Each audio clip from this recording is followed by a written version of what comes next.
In front of me is Samsung Galaxy S25 Edge, and today I would like to show you how you can change looks of Google search bar.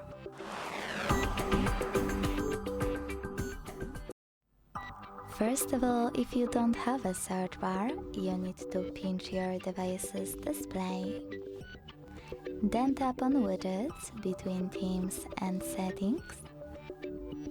Scroll down and click on Google Apps. Now it's time to scroll down again. Hold your search bar and place it wherever you want to. When you're ready, let go. Then tap on Home button. With your search bar ready, you need to hold it and wait for the pop-up to show up.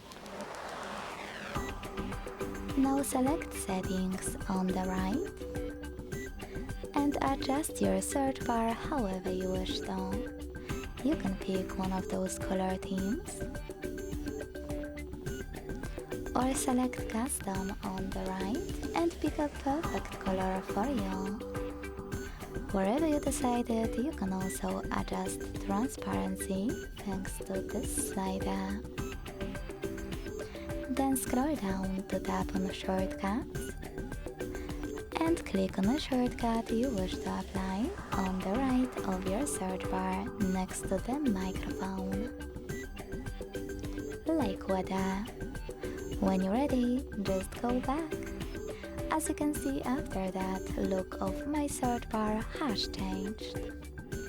Thanks so much for watching. If you enjoyed this video, don't forget to leave a like, comment and subscribe. Bye!